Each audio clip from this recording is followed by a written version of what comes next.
'cause today I found my friends, they're in my head.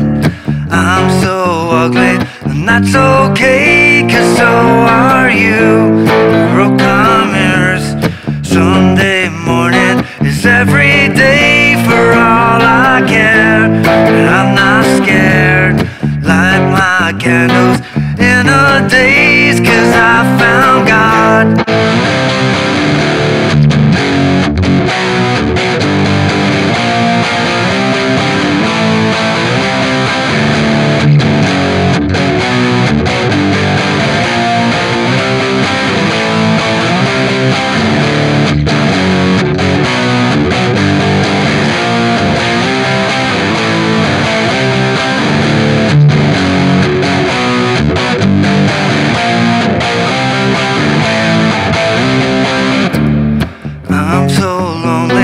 That's okay, I shave my head, and I'm not sad, and just maybe I'm to blame for all I've heard, but I'm not sure.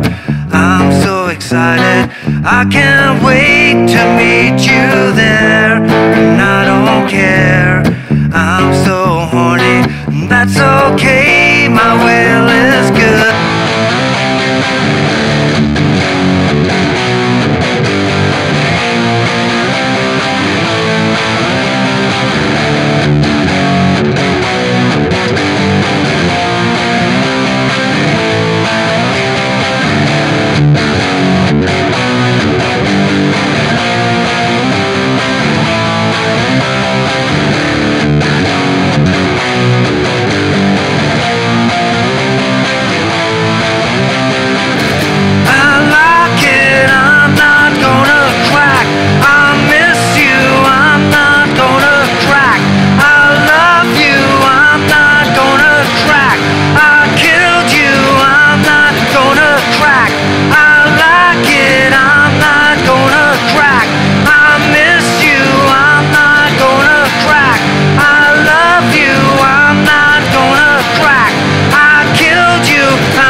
How you doing? Justin here. Today we are checking out Lithium by Nirvana, all-time classic grunge song. Hope you enjoyed the sing-along part there in the chorus. I just can't nail those years. Like if I try and scream it sounds bad. If I do it softly, it sounded even worse. So hope you enjoyed the sing-along.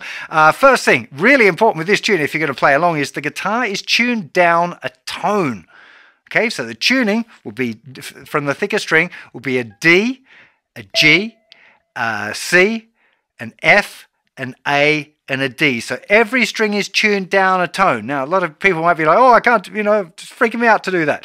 It's perfectly possible to play the song in regular tuning, but it does make it quite a lot higher if you're going to sing it. That tone does make quite a big difference. I was originally thinking about doing the song in regular tuning, but, I don't think it should be such a scary thing for you guys to tune your guitar down. The easiest way to do it is put a capo on your second fret, tune your guitar as normal, and then take the capo off, and you're going to be in that drop tuning. Drop tone tuning, I guess you would call it.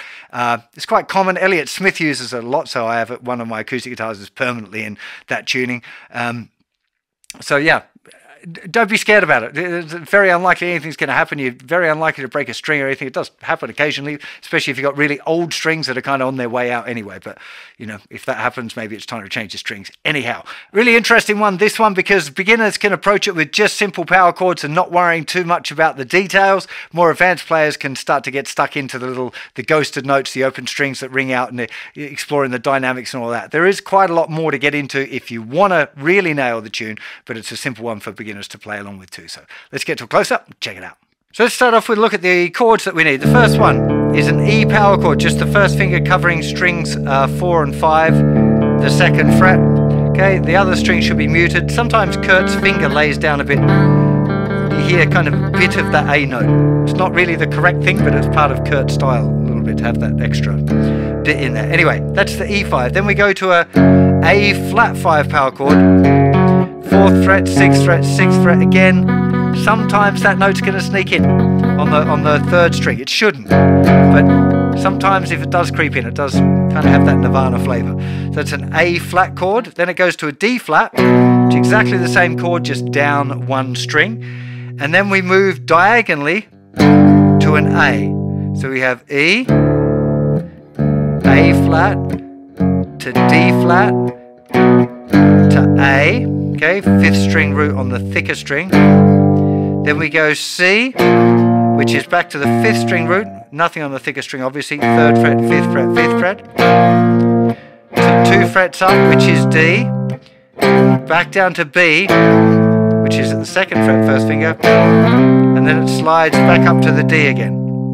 And this is a progression most of the way through. So E, to A flat, to D flat, to A, to C, to D, to B, to D, E, to A flat, to D flat, to A, to C, to D, to B, to D.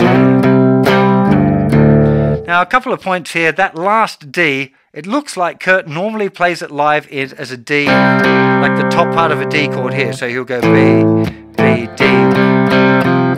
Now I don't know why he does that live. On the record I can hear a slide up to the D, so I'm fairly sure on the record it's played up here, that last D, but live definitely, nearly all the videos I've seen of him playing it, he's playing the D there. I'm not exactly sure why. Maybe it's just to get back to that E nice and cleaner if you're singing. I guess there's a volume change thing, so he's pressing on and off of a pedal. Maybe it's a bit easier to do the chord change for that. I'm not sure his reasoning, but if you want to play the D there at the end, that's perfectly legit as well. Of course, the rhythm here, this is one of those things where I said to you, the rhythm can be pretty detailed or it can be pretty loose. I'd probably recommend just starting off getting that basic rhythm of this 1, 2, and 3, 4, and 1, 2, and 3, 4, and 1, 2, and 3, 4, and 1, 2, and 3, 4, and 1, 2, and 3, 4, and 1, 2, and 3, 4, and 1, 2, and 3, 4, and 1, 2, and 3, and 4. And if you're going to put that little pulse at the end.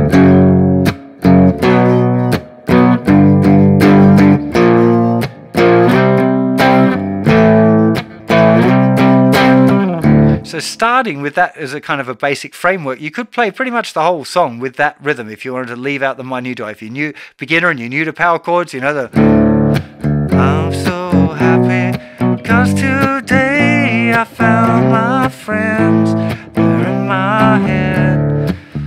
It fits. You can use it for the verse. Of course the original's got a bit more finesse to it, a little bit more detail. But this is also the chorus. So yeah, yeah.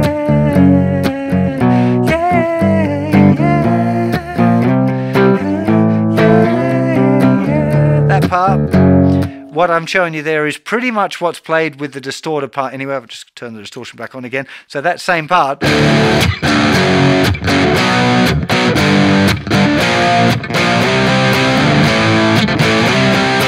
Just on the D there, I'm adding a couple of extras in. So this is, even if you're doing the detailed version, you want this 1, 2, 3, 4, and 1, 2, and 3, 4, and 1, 2, and 3, and 4, and 1, 2, and 3, and 4, and all down picks. I did a few extra on the A there. I think on the record it is this straight.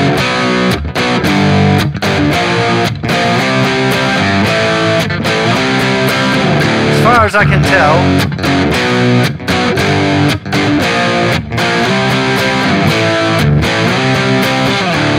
I think there's just those extra strums there on the D chord, other than this 1, 2, and 3, 4, and 1, 2, and 3, 4, and 1, and 3, and 4, and 1, 2, and 3, and 4, and... Okay, definitely the easiest way to learn any of these tunes, I've said it a million times, listen to the record, right? Listen to the record, cop it, try and feel out the, get the rhythm in your mind, in your musical imagination, so that you can just play what you hear in your musical imagination. Learning the count can be really helpful too. Don't be afraid of doing that. I find a lot of times, especially as things get more complicated, if you kind of know what it is intellectually as well as musically, it can help. So yeah, don't be afraid of that. But if you're not that familiar with the tune, a lot of listeners to the record's definitely going to help. So a little bit more detail, because that's actually the verse and the chorus is now covered. Let's go into a bit more detail about the exactly what's played there for the verse. So the first E chord is played just like a down strum. 1, 2, and then we're playing the open E as we transition up to the A flat. 1, 2, and 3. And. Now here I'm just playing the thicker string, and I'm actually using an up pick here on the 4th string. 1, 2, and 3, and 4. 1, 2, and 3, and 4. And then I'm playing that thicker string again. I think actually that's an open string. 2, and 3. Yeah. 1, 2, and 3, and 4. As he's transitioning to the D flat. Then there's definitely a D flat note, and then an up pick on these 2 notes. 1, 2, and 3, and 4, and 1, 2, 3, and then another open E string, and then there's this little arpeggiated A. So thicker string, 5th string, 4th string, 5th string. 1, 2, and 3, and 4, and 1, 2, and 3, and 4. Here, down, down, slide, up, down, slide, up, down. I'm not sure if I'm using.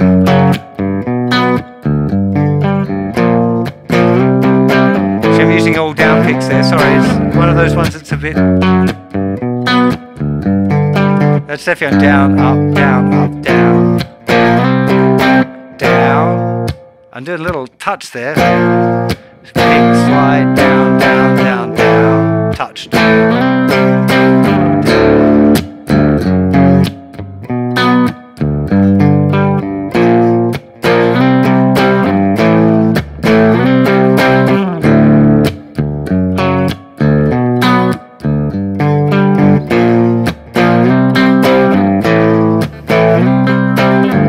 These little open strings that really kind of give it the right character, doing the up picks there, here, 2, and 3, and 4. And the open string, it's really hard, I can't do it slowly. 2, and.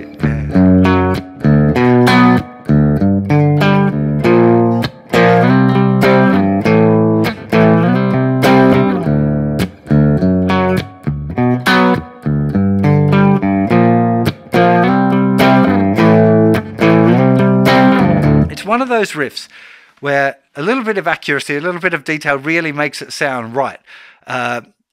Generally speaking, I think with playing Nirvana tunes, the attitude that you put into the music makes a lot more difference than the notes that you play. Kurt played a lot of stuff that was a little bit sloppy, but beautifully sloppy. And there was so much energy and vibe in it that he kind of wouldn't really matter at all, because you were just feeling it. Even, you know, he was giving it some, you know, and that really makes a difference if you try and channel a little bit of that when you're playing.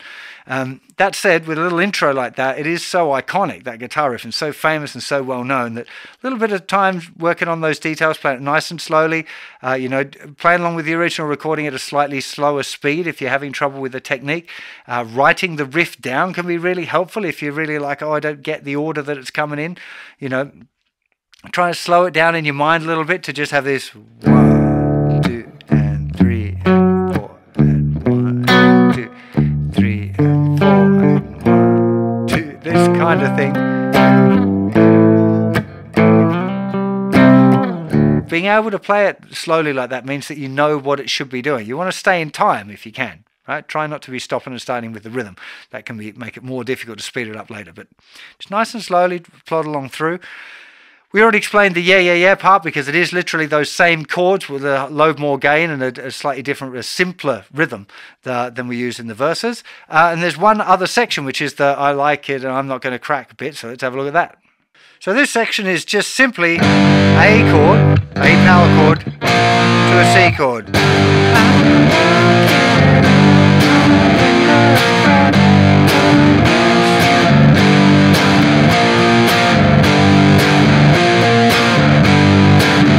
There's definitely a bit of open string happening between. Doesn't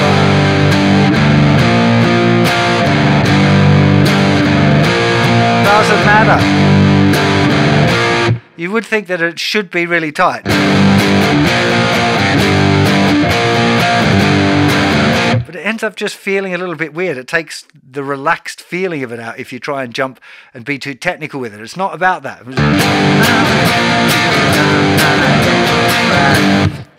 Now, it's very difficult to hear exactly what rhythm is being played there. There's quite a few videos that I watched where he just keeps the rhythm real straight live, so there's not the accents, because you hear, I like it, I'm not gonna crack. There's this other accented part that's brought out by the drums and the bass. Kirsten, Dave, they're rocking it along. Really, actually, this is a good point to mention. The bass playing in this song is just stellar. Like, if you ever wondered about the importance of bass guitar in a track, it's like, it's not just copying the root note of the guitar. It's so good in this song, and the way that it weaves the whole thing together. It's like super solid. And of course, Mr. Grohl, they're killing it. But the interesting thing there is they've got that rhythm part, and I don't think Kurt, I don't feel like he's going.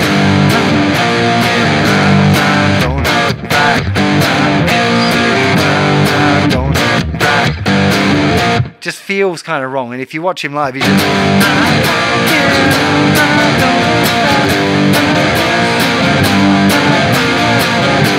it's just A to C, powerful. Noticing here, sometimes that third string's going to ring out. It's Nirvana, it doesn't matter, it's part of the character of the thing.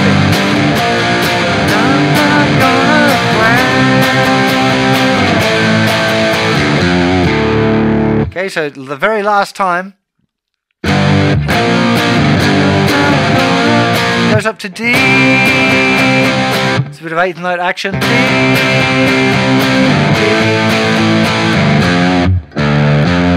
Little kind of bluesy riff on the end, which is unusual for them. D, D.